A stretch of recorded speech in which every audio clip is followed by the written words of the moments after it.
Are you a business owner or employee who needs to network but is terrified of walking into a room full of people you don't know? Are you afraid of being left out of conversations or being awkward in the conversations you do have?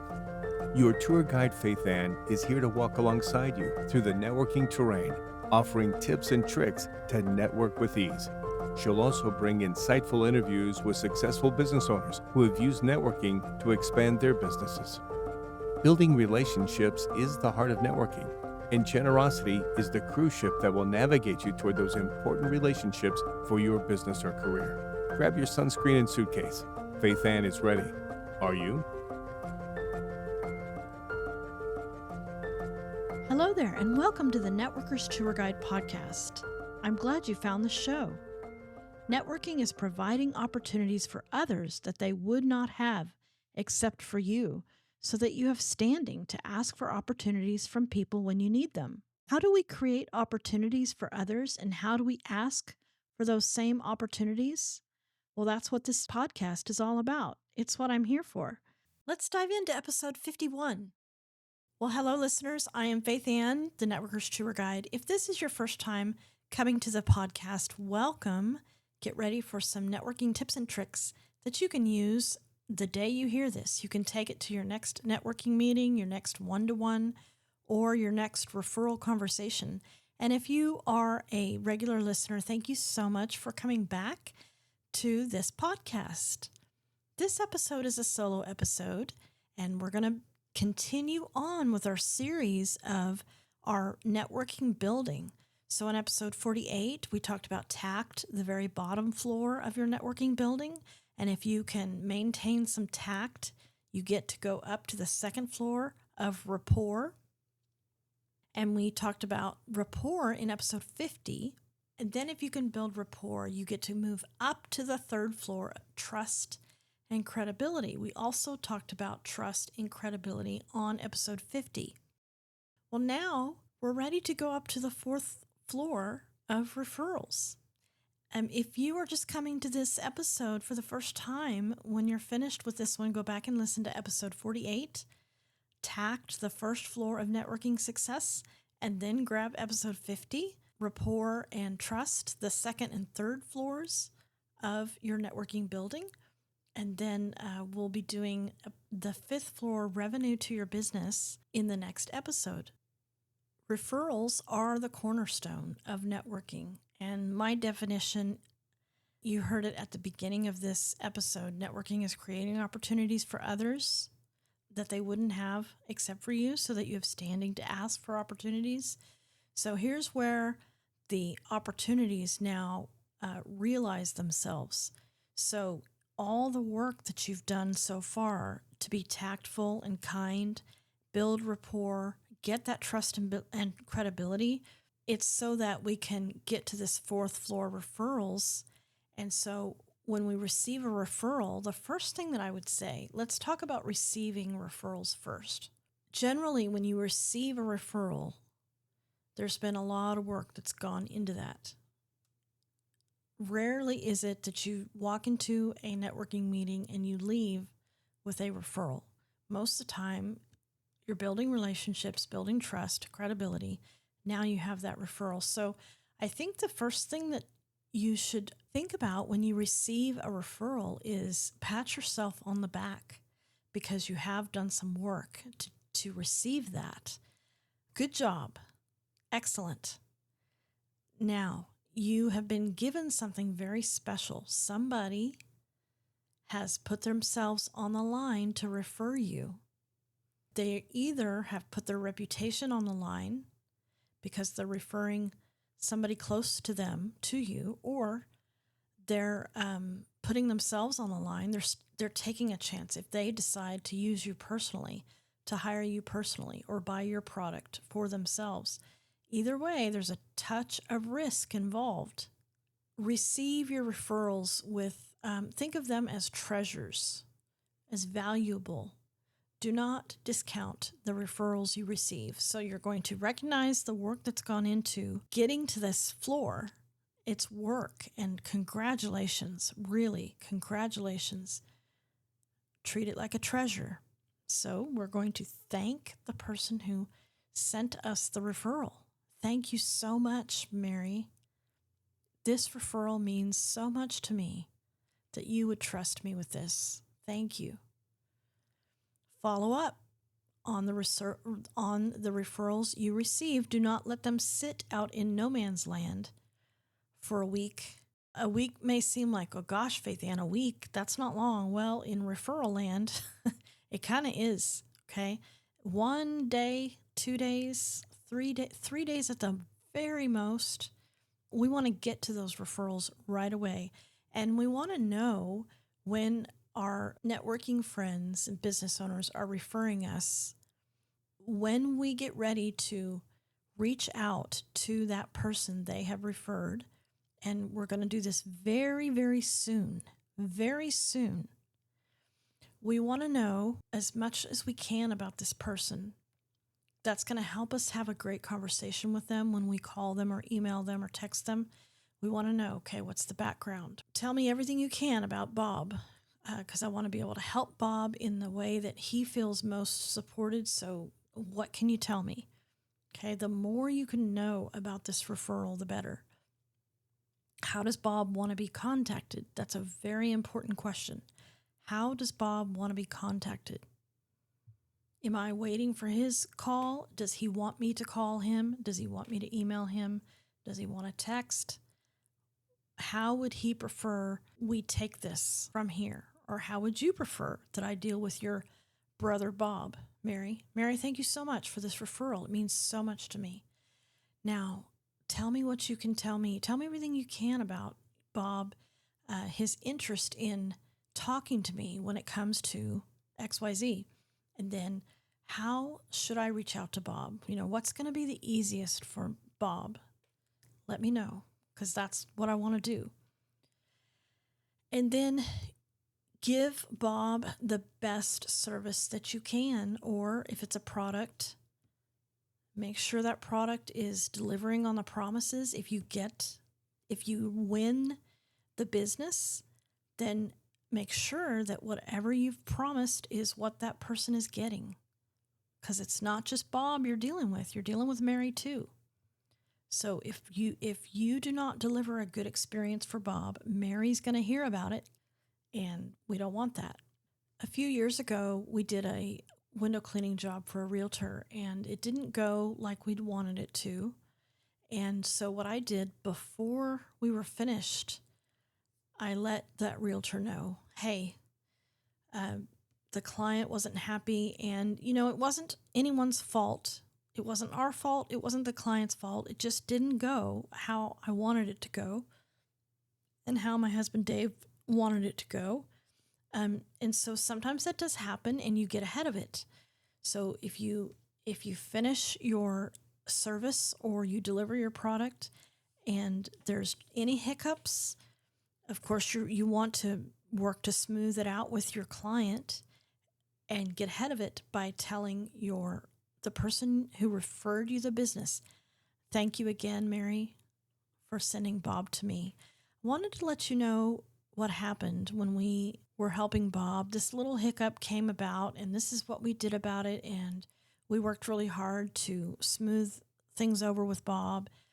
But I wanted to let you know, just in case he tells you something, I wanted to let you know that, we did our very best we could, and I wanted to let you know how much we appreciate your referral, and I didn't want you to be surprised. So something as simple as that, most people are understanding, and they appreciate when you reach out. They appreciate not being left in the dark about the referrals they're sending. And then when you receive these referrals from these people that you know, like, and trust, that know, like, and trust you, work to send them a referral as well. Work to be their cheerleader. Work to be their advocate. Work to bring them up in rooms they aren't in. It might take a little bit, but just keep your ears open and be looking for, how can I reciprocate? This referral has turned into so much business for me. How can I reciprocate? Now, when you're giving a referral, let's say someone that you've been networking with has made it up to your third floor. You trust them. They have built credibility with you, you are ready in your own mind to look for a referral for that person. If you haven't already had a one-to-one with them and asked them this question, then now's the time you're going to do that. You're going to say, Mary, if I were standing in the middle of a referral for you, what would that person be doing, saying, or feeling? What's the language? What's the actual language that your ideal clients are going to be saying at the barbecue, at the picnic, at the birthday party, so that I can make sure that I'm listening, and so that when that language comes around me in whatever form through whoever I have influence over, I'll make sure to pick up on it, and then I'll be able to mention you. And Mary, what's a good question to ask? What's a good question for me to ask? Let's say my aunt is using the exact language that you just told me. What would be the question I would use to bring you up in a natural way? So that's the first step. Find out what is a good referral. We know a shadow of what others do. We don't know what others do. We know a shadow of what they do. So the best thing you can do for others is to find out from them themselves. What is a good referral for you? What is your ideal client going to be doing, saying, or feeling that would let me know I'm standing in the middle of a referral? And then once I know what that language is, those circumstances are, those emotions are, what is the question that I can use to introduce you into the conversation? Because before we can introduce people to each other, we have to introduce the idea of people to each other. So before I can introduce the financial planner that I've decided I'm going to refer to my sister, I have to introduce the idea of a financial planner to my sister. That's an important step that we may miss. I can't just walk into my sister's house and say, you need a financial planner. There has to be an intermediate step. Like, first I have to know that she's using language that would cause me to think of the financial planner. And then I have to know what's the question I can use to bring the financial planner up. The idea of an introduction has to come first before the introduction itself. And when we don't have questions to ask, it makes it hard to bridge that gap between the need and the actual introduction. That's where, like, you are introducing through a text. You are sharing contact information with the financial planner. You're sharing your sister's contact info with somebody they don't know. So that's a big ask. We're asking the people we have influence over for a lot. So there has to be that bridge that plants a seed that introduces the idea of a person they don't know, but that you know, who they let in as a possible solution for their problem or a possible wonderful addition to a life change they're experiencing. Hey networkers, if you want your next one-to-one to go beyond swapping business cards, Faithann's got something for you. She created a free resource called 10 Questions to Ask in a One-to-One. It's packed with thoughtful questions that help you get to know someone and leave a lasting impression. Click on the 10 questions link in the show notes and download this resource today. That's first. If I want to pass somebody a referral, if they have gotten to my third floor, they've been tactful down on the first floor, they have built rapport with me on the second floor, they have proven to me that they are trustworthy and credible on the third floor, and now I'm ready to start looking for referrals for them. The first thing I'm going to do is I'm going to say, Mary, if I were standing in the middle of a referral for you, what would that person be doing, saying, or feeling? And then once I know that, I would say, Mary, I have to introduce the idea of you before I can introduce you. So what is a question that I can ask that would plant a seed, that would open up the possibility that my people could meet with you. Now, when that situation introduces itself, so now a week later, you're at the birthday party and the language is being used that you talked to Mary about. And you planted the seed question, you asked the question, and let's say it's Tabitha, and Tabitha says, yeah, I think I might be open to that idea. Then you say, great. Can I send a group email or a group text? Can I put you in contact with Mary? I think that'd be fine. Then you go back to Mary. This is one of my favorite phrases to use when I'm passing referrals. You send Mary a text, or you call her, or you send her an email. I usually do texts because I don't want them to miss this important news that I have. I say, Mary, I have a possible referral for you. Now, what was the key word in that statement? It's the word possible. That keeps everybody cool, okay? Keeps people from getting too excited. It lets me let Mary know, hey, I'm working on something for you. Without Mary making any assumptions, without me making assumptions, I have a possible referral for you. And then you tell Mary everything you can tell Mary about Tabitha. Yep, Tabitha and I were having lunch, and Tabitha was complaining about her XYZ. And you know that question you told me to ask when people are complaining about XYZ? I asked Tabitha that question. And Tabitha responded pretty good to it, actually.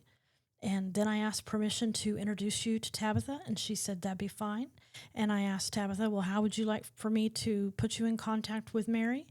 And you know what, Mary? She said an email would be fine. So I have a possible referral for you. So what I'm going to do now, Mary, is I'm going to send a group email. Be looking for it. Be looking for it. I put that at the end. Be looking for it. That means, hey, Mary, don't drop the ball here. Be looking for it. Because if you drop the ball, I don't look good, and I don't like it when that happens. Now, I'm not going to say that in the text. The text is going to say, be looking for it. So that's how you pass a referral. And then, friends, you gotta follow it through, okay? You're not finished. Then you're staying on both sides of this. You're staying in touch with Mary, and you're staying in touch with Tabitha. A day or two goes by. Hey, Tabitha, did my friend Mary reach out to you? Well, no, not yet. I haven't heard from her. Then you go back to Mary. Hey, Mary, remember Tabitha? She's still waiting for your email. Have you had a chance to reach out to her? She said that she hasn't received it. Okay, you're staying on both sides, and you're making sure as much as you can that these people are connecting. Your business owner that you have decided you want to pass referrals to, and the person you have influence over. So in this case, Mary, the business owner, and Tabitha, the sister or influential person in your life, they both have agreed that they want to connect with each other. And so as much as you're able, you want to see that connection actually happens. Now, sometimes you'll pass referrals. This happens a lot with me. The people I have influence over have agreed. Yeah, is it okay if Tom calls you? Yeah, that's fine. And then they drop the ball. They say they're interested, but then when it comes down to it, they don't reply. And you can kind of prod a little bit, at least once for sure. But then if you get the feeling like they weren't as serious as you thought they were, then you just have to let that go. But not doing anything once you pass a referral is not recommended. What's recommended is getting in there and kind of stirring the soup, Don't just leave it. Come back and stir it and check in on it and see. And then you always want to check after the deal is done. You want to check with both sides of that, the person you have influence over and your business owner friend who you have decided you want to pass referrals to. How did it go? So let's say they do get connected. Then you check, how did the job go? How was that product? How was that service?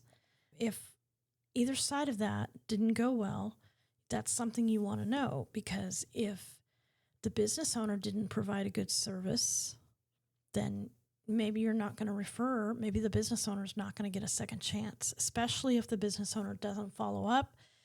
If the business owner doesn't talk to you about it beforehand, maybe that business owner is not going to get a second chance with you. If it's the client, if it's that person you have influence over, if the business owner is saying, yeah, that job did not go well, then this is the time where you evaluate, okay, maybe this isn't a good referral. Maybe I thought it was, but it wasn't. Sometimes everything's done right and it just goes wrong, and that's okay too. What you don't want to do, though, is inadvertently be referring somebody that isn't doing a good job, because then it does reflect poorly on you, and you just really want to avoid that.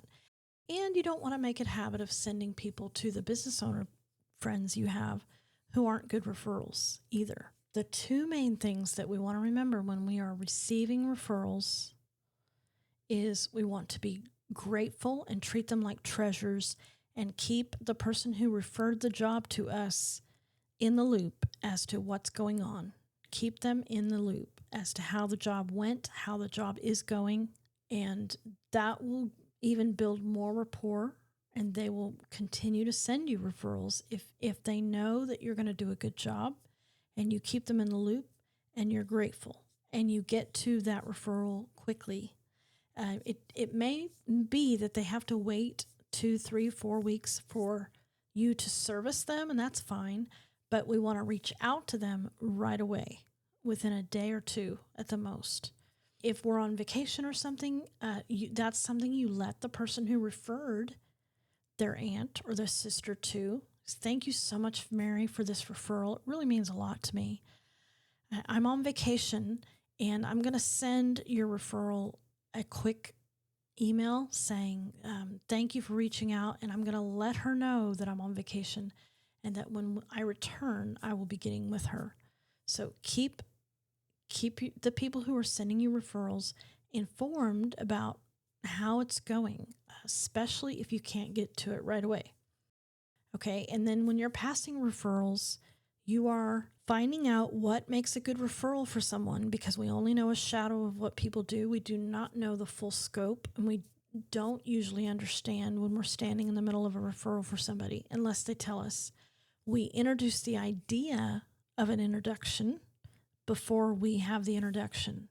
And the way we do that is we ask our business partners, our business friends that we're going to pass referrals to, what is the question?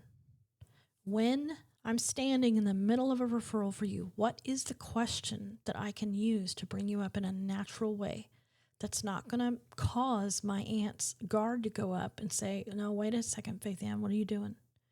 Okay, a natural question. This is really one of the reasons why I spend so much time training people how to craft this language of a referral, crafting an introduction that makes it easy for others to bring you up, because we have our own relationships with our friends and our family, and we're not going to bring you up if there's no real way for us to do it. We just won't.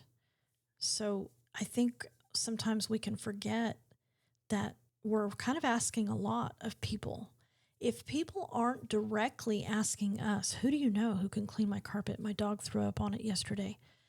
You know, in those situations, of course, it's easy to say, you got to call my friend Mary. And I think maybe sometimes we think that that's how all referrals happen, is you get a direct phone call. I need a roof. My roof's leaking. Who do you know? That does happen. But often it's more of just conversations that we should be picking up on as an opportunity to bring others up. That's really a lot more what happens. And so we don't want to miss those conversations. Sometimes people don't realize that they need things. It's not so black and white. A business coach is a perfect example. So it's not often that people will say, I need a business coach. But it is often that they'll say, we didn't make payroll last week.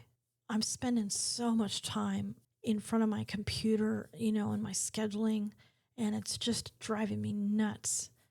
My employees, oh my gosh, I think I'm going to quit. I can't do this. These employees, that's kind of what they're saying.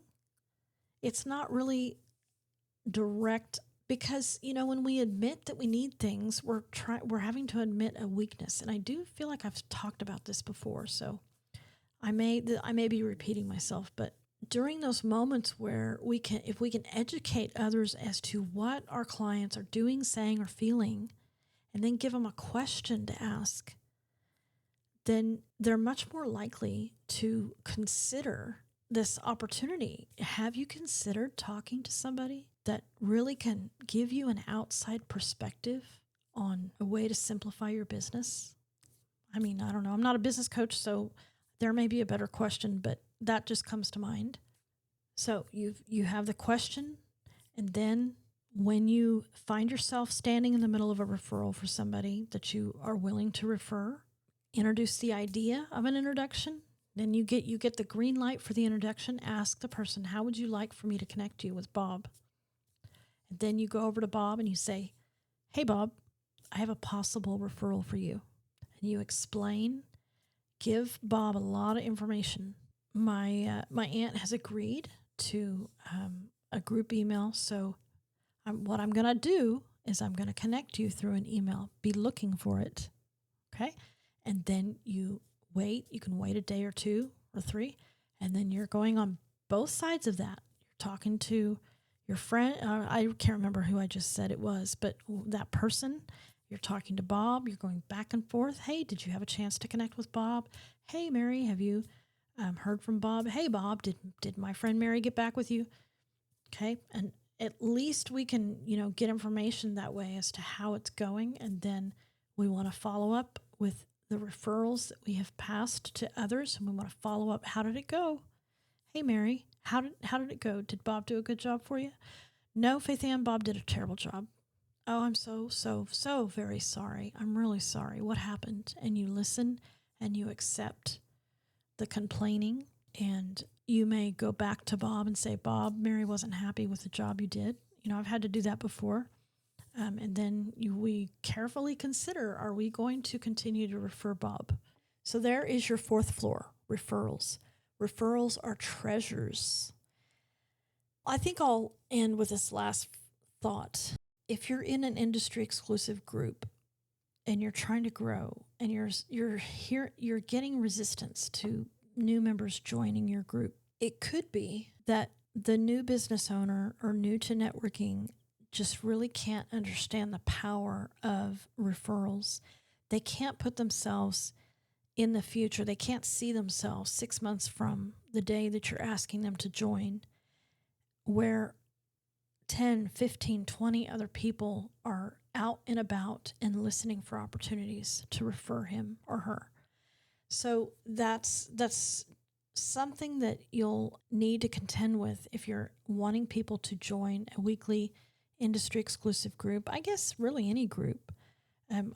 It's something that we have to contend with too. It's just hard for people to understand the power of these other people and their friends and their family listening for opportunities to bring you up. And I think they don't also understand how often these situations are going to present themselves. So one of the things you can do is talk about the actual referrals that are being passed. Tell stories to these potential members that you want to join your group. Tell them stories.